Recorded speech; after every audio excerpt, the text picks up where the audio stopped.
คนคุยหาคู่ชีวิตทั้งสองไปเลยโดยมักไปลิ้นไปเที่ยวกลางค่ำกลางคืนอยู่บ่ก็ไปอยู่แต่แบบไปเป็นช่วงแบบอย่างในโอกาสวันเกิดหรือแบบงานบุญอีสังแบบนี้นะ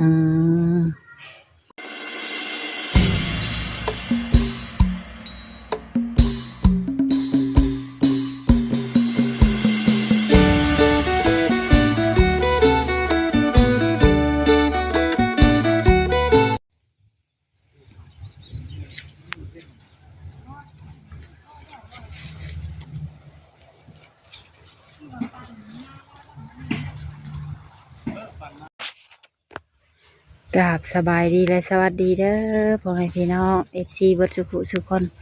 บ่ว่าสิอยู่ภายในและก็ต่างประเทศเนาะแม่สมหวังก็ยินดีต้อนรับเข้าสู่ช่อง YouTube ของแม่สมหวัง Channel มาพบมาพอกับแม่สมหวังมื้อนี้ก็เดินทางมาทางบ้านสาวโสดเพิ่นเนาะก็เป็นสาวโสดหน้าใหม่เปิดใจเป็นครั้งแรกโดยก็ก่อนอื่นก็ฝากกดไลค์กดแชร์กดติดตามให้ช่องแม่สมหวัง Channel นี่เด้อทุกคนเด้อเพื่อเป็นกำลังใจในการเฮ็ดคลิปต่อไปเนาะทุกคนโดยแล้วก็กราบขอบคุณ FC ทุกท่านที่เข้ามาเบิ่งแต่ต้นจนจบเนาะก็ให้ FC ทุกท่านจงอยู่ดีมีแรงสุขภาพเข้มแข็งอายุมั่นขวัญยืนความเจ็บบ่ให้ได้ความไข้บ่ให้มีแต่ความสุขกายสบายใจเฮงๆรวยๆเงินไหลนองทองไหลมาเนาะโดยสาธุเนาะก็เพื่อบ่เป็นการชักช้าเสียเวลาเนาะทุกคนเฮาไปลมกับสาวโสดพร้อมๆกันเด้อโดยสบายดีโดยสบายดีโดยเปิดภาพมามื้อนี้เปิดกล้องมามื้อนี้ก็อยู่บ้านสาวโสดพุ่นเนาะก่อนอื่นขออนุญาตถามชื่อเสียงเฮียงนามว่าจังไดเนาะชื่อเบียร์ชื่อน้องเบียร์โดยอายุจักปีแล้วอายุ19 ปี19 ปีผ่านมาเคยแต่งงานแล้วบ่ยังบ่เคยเอาผัวจักเทื่อว่าอะไรกะยังบ่เคยเรียนจบแล้วบ่ยังตอนนี้ก็ยังเรียนอยู่หอกแล้วเรียนฮอดห้องใดเรียนฮอดห้องม.4ก็ไปจบเป็นม.4 ซ้ำฮอดห้องม.4 เนาะมื้อนี้ออกมาเปิดใจบ่เลยเปิดใจแบบหาคนคุยซื่อๆบ่หรือว่าหาคู่ชีวิตไปเลยหาคนคุยหาคู่ชีวิตทั้งสองไปเลยเลยก็มีสเปคตั้งไว้อยู่บ่สเปคแบบใดก็ได้สูงต่ำดำขาวโดยแบบได้เบิดอายุได้จ้ะอายุส่ำใดก็ได้เอา50 ปี60 ปีมีสิทธิ์บ่มีผ่านมาก็เคยมีแฟนอยู่บ่มีอยู่ตั้งแต่สมัยเรียนหรือออกมาแล้วตั้งแต่สมัยเรียน2 ปีขึ้นหลังแล้วข่าวออกมานี่ยังบ่มีบ่ยังมักหนุ่มๆทางใดเป็นพิเศษ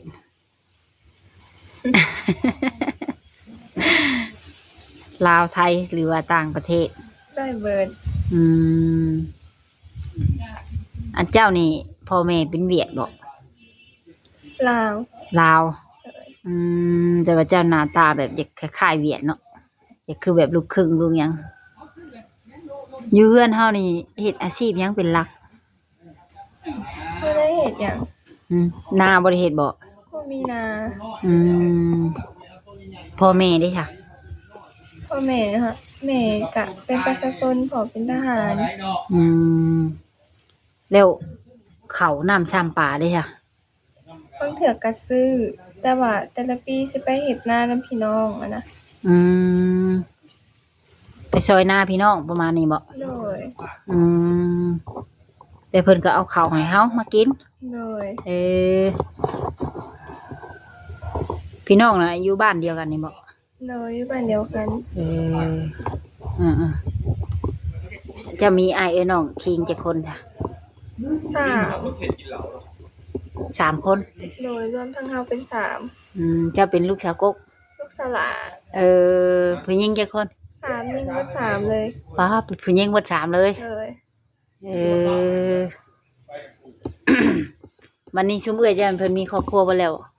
เอ้ยเฮาคนกลางน่ะมีแล้วยังเหลือแต่เอ้ยคนกกหั่นยังทันได้มี ยังแต่ลูกสาวกกกับลูกสาวหล่า โดย ขายบ่ออกแล้วบัดนี้นะ เออ เอื้อยเพิ่นก็ยังอยู่เฮือนนี่บ่หรือไปทำงานประเทศไทย อยู่ประเทศไทยเอ้ยคนกก อืม เจ้าเองนี่ก็เคยไปทำงานเมืองไทยอยู่บ่ บ่เคย ยังบ่เคยจักเทื่อ บ่เคยไป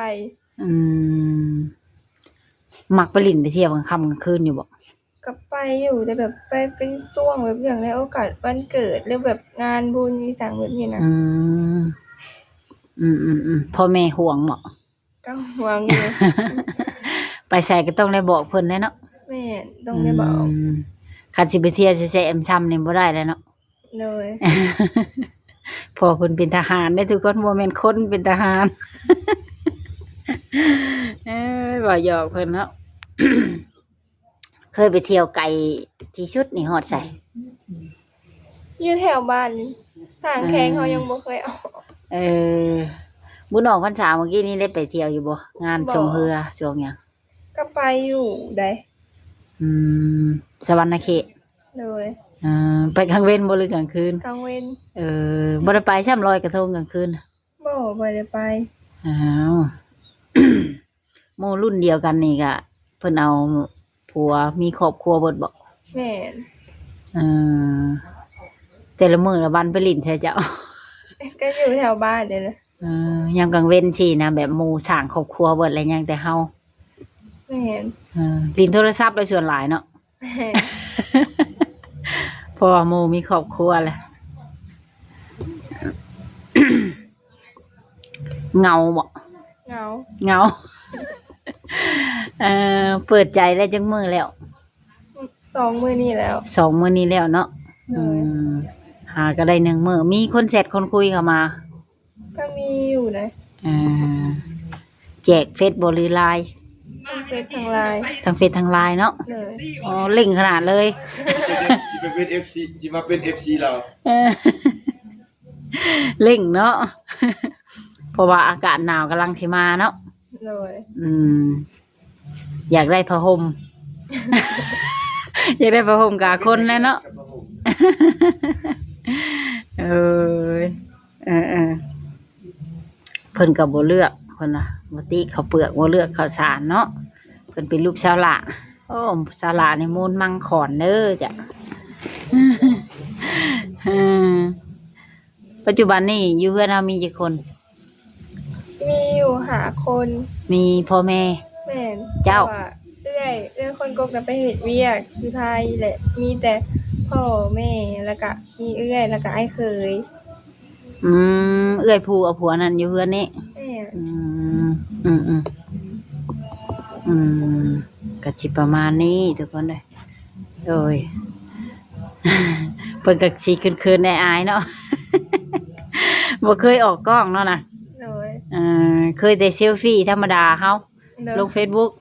โดย ก็ FC ที่เพิ่นทักเข้ามาน่ะเพิ่นก็เว้าม่วนอยู่บ่ เหมือน กล้ารับได้บ่ ทำได้ หากตอนนี้นี่เลือกแล้วบ่ว่าที่1ที่2ยังบ่ได้เลือกบ่ ยัง แบบยังอยู่ในขั้นทักทาย เลย ก็มีบ่หนุ่มๆแบบเสนอเข้ามาอยากปิดใจเฮา ยังบ่มี ยังบ่มีแสดงว่าหัวใจยังว่างอยู่เนาะ เลย ก็ FC ของข่อยที่เข้ามาน้ำหลังนี่ก็ยังมีสิทธิ์เนาะ เลย FC เราเด้อเป็น FC เรา โดย แบบสเปคของเจ้านี่มักหนุ่มๆที่แบบมีฐานะบ่หรือว่าแบบใด บ่ติเลยทางไหนเนี่ยค่ะ แบบต้องเป็นพนักงานบ่หรือว่าเป็นกรรมกรแบบนี้นะแบบใดก็ได้ แบบใดก็ได้ จะมักนิสัยแบบใด เพิ่นนิสัยแบบบ่ติแบบใดก็ได้นะสำหรับเขานะ มักสมมติว่าคนหนมซ้ำกันนี่เด้เอาบ่ เอา เออ คันถึกใจนั่นแหละ เออ โดยรวมแล้วนี่เจ้าเป็นคนใจร้อนบ่เลยใจเย็น ใช่เย็น เจ้านะ เลย อืมเฮ็ดอาหารก็เป็นอยู่บ่ เป็น เมนูหยังแหน่เฮ็ดเป็น เป็นมาทุกเมนูเลย โอ้แต่ละวันนี่เจ้าบ่เฮ็ดอาหารอยู่ในเรือ แม่ น มีแต่เฮาเห็ดอยู่ในเรือนนะ อ่า เพราะว่าเอ้ยเฮาก็ไปเฮ็ดเวียกเลยไอ้เคยก็ไปเฮ็ดเวียกคือเอ้ยเฮาเลิกเวียกมันก็ค่ำก็ดึกเลย เฮาต้องได้แกแต่งกินถ่าเพิ่นเนาะ แม่น อืมโอ้มีฝีมือเฮ็ดอาหารเป็นทุกอย่างพุ่นน่ะถ้าว่า มีหนุ่มๆมามักเฮาแล้วนี่เจ้าสะดวกไปอยู่เฮือนเพิ่นนำเพิ่นบ่หรือว่าอยู่พี่ ยังคิดบ่ออกเล่น ยังคิดบ่ออกเนาะ เลย เออเอาเป็นว่าบัดโอ้บัดล่มกันก็เพิ่นจังคิดอีกทีจังน่ะเนาะ เลย ตอนนี้ยังบ่ฮู้ตอนนี้ เลย เออ ถ้าว่าเพิ่นเป็นแบบพอห้างพอหมายได้จ้ะ ทำได้ มีลูกติด ทำได้ สิบ่ยิกลูกเพิ่นบ่เนาะ เออแม่ใหม่กับลูกนี่ยันหลักยิกกันแน่เนาะ อายุเฮือนเจ้านี่บ่มีเด็กน้อยเนาะ มีอยู่ ลูกเอื้อยบ่ ลูกเอื้อยคนหนึ่ง จักปีแล้ว 2 ปี ก็แสดงว่าเจ้าก็ยังมีความผูกพันกับเด็กน้อยเนาะเพราะว่าเฮือนจะมีเด็กน้อยเนาะ เลย อืม เพลงเด็กน้อยแต่ได้มานะ เออลูกหลานบ่มีน้องเนาะ เลย ก็เลยคิดแพงน้องแพงเด็กน้อย เลย อืมก็สิประมาณนี้ทางว่ามีนมๆเพิ่นอยากมาเล่นมาเที่ยวฮอดเฮือนฮอดซานเฮาก็สะดวกจังบ่ มาได้สะดวก อืมทางว่าเพิ่นนัดไปพบไปเจออยู่ประเทศไทยเด้ได้บ่ตัวนี้ ก็บ่กล้าไปปานนั้นเพราะยังบ่ได้ฮู้จักแบบอันนั้นนะ อ่ายังบ่ได้ฮู้จักกับเพิ่นคักเนาะ เออ ยันเพิ่นต้มเพิ่นตัวประมาณนี้บ่ เลย มุกดาหารนี่เจ้าเคยข้ามไปอยู่บ่ บ่เคย ยังบ่เคยจักเทื่อ เลย งานถาดพนมเด้ ไปอยู่ เออ ไปปีละเทื่อ ไปกับไผ ไปกับแม่กับพ่อ ไปกลับมาบ่หรือนอน ไปกับ อืมไกลชุดเลยหั่นเนาะ เลย แต่ในใจเองก็คิดอยากไปหาเงินอยู่ฝั่งไทยอยู่บ่ อยากไป อื อยาก ม ไปสุดๆเลยตอนนี้ ตอนนี้นะ เลย อืมหักกล้าไปอยู่บ่เลย กล้าน่าสิกล้าแหละ หังมีอะไรบัตรสปอร์ต ยังบ่ทันได้เห็นบัตร คือตอนนี้นี่คืออยากไปแห้งๆเนาะ เลยแต่ยังทันได้เห็นบัตร อ่าอยากไปเห็นงานแบบประเภทแบบใด งานบ้านงานสวนงานหยัง งานเสิร์ฟ เสิร์ฟอาหาร เลย อืมผ่านมานี่เจ้าก็บ่เคยไปหาเฮ็ดงานอยู่แถวบ้านเฮาเนี่ย บ่เคยเลย ออกจากโรงงานนี่ก็บ่ได้เคยไปบ่ โรงงานอะ อ่า โรงงานก็เคยไปอยู่ ได้7เดือน 3 มื้อ เป็นหยังคือได้น้อยแท้ เอาเฮาอยู่บ่ได้เลยแบบเฮาไปเลยแบบหนาเฮามันแบบขึ้นผื่นน่ะนะ มันเป็น แพ้ ตุ่มแม่เฮาแพ้แล้วเฮาอยู่บ่ได้เฮาเลยออกมาเหมือน แถวโรงงานกล้องนี่บ่ สวรรค์นี่ อืมหน้าแพ้เนาะ หน้าเพิ่นอ่อนๆคือว่าแหละเพิ่นก็ผิวพรรณดีอย่าคือคนมาแต่ในเมืองในนา แล้วเพราะว่าประเทศไทยก็ยังบ่เคยไปพ่อแม่เฮาก็เป็นคนบ้านนี้บ่ แม่ เจ้าเกิดมาก็อยู่นี่เลย แม่เกิดมาเป็น ยันว่าย้ายมาแต่หม่องอื่น หมอ ปัจจุบันนี้ก็เจ้าบ่ได้เฮ็ดเวียกเฮ็ดงานหยังอยู่เฮือนนำพ่อแม่ซื่อ เลย ๆก็ไปเฮ็ดงานพัดแพร่เนาะทางอยู่ฝั่งไทยเพิ่นบ่ได้ชวนบ่ กระส่วนอยู่เพื่อให้ไปเฮ็ดงานเสิร์ฟ เจ้าก็เฮ็ดงานร้านอาหาร แม่น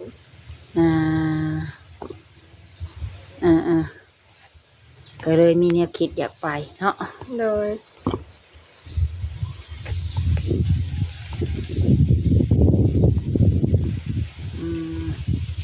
กินข้าวเพลนแล้วบ่มัน กินแล้ว แวะมาหาช่วงเพลนพอดี กินข้าวกับหยังมัน กินก็เปียก กินข้าวเปียก เลย ย กินข้าวเปียกแล้วเขาอ่ะ แม่ เออ ส่วนแล้วเขาแบบบ่มากินเขาไม่ได้มากินแบบปกติแบบเส้นลายหัว อืมหนุ่มๆที่เขามาสิพ่อแต่มาม่าก็ปลากระป๋องแล้วเนาะ หากอาหารเฮ็ดเป็นหากแต่บ่มักกินบ่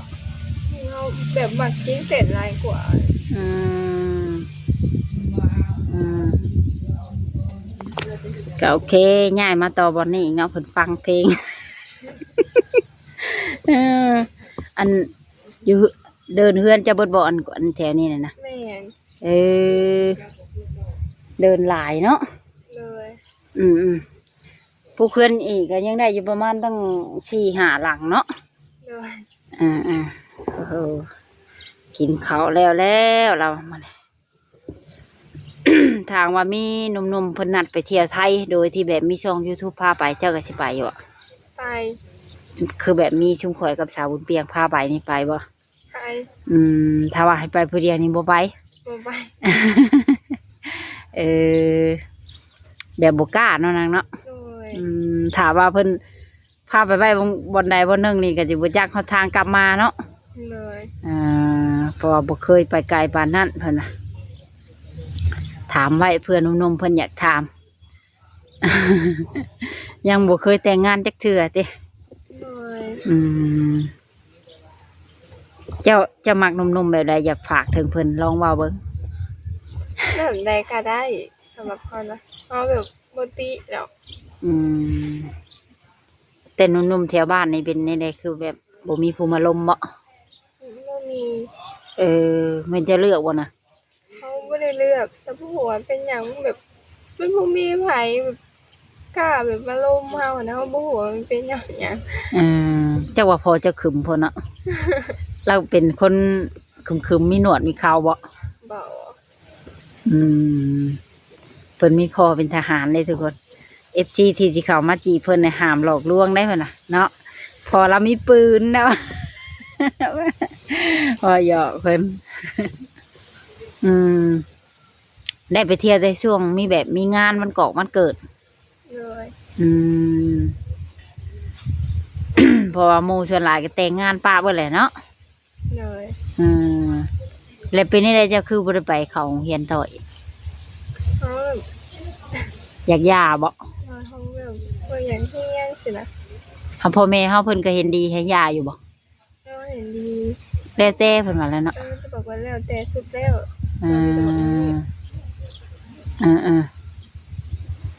เพราะว่าเฮียนไปคุมื้อนี้ก็ประมาณเคยเห็นเนี่ยเนาะ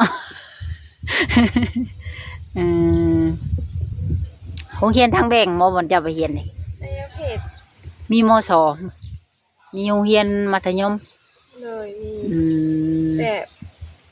อนุบาลจนหอดม .7 เลยโรงเรียน ไกลบ่จากเฮือนเจ้าไป กับบ่ไกล เออ ทางออกบ้าน กิโลกว่าเนาะ เลย มื้อนี้เฮาออกมาเปิดใจนี่พ่อแม่เฮาก็ฮู้อยู่บ่ นี่ เอออย่าว่าหลักมาเปิดใจไปสินะ อย่าว่าพ่อแม่บ่ฮู้บัด FC มายามอย่าว่าเพิ่นถามเสียละฮู้อยู่เนาะ เลย ก็มีช่องทางติดต่อฝากไว้อยู่บ่แหละ มีหยังแน่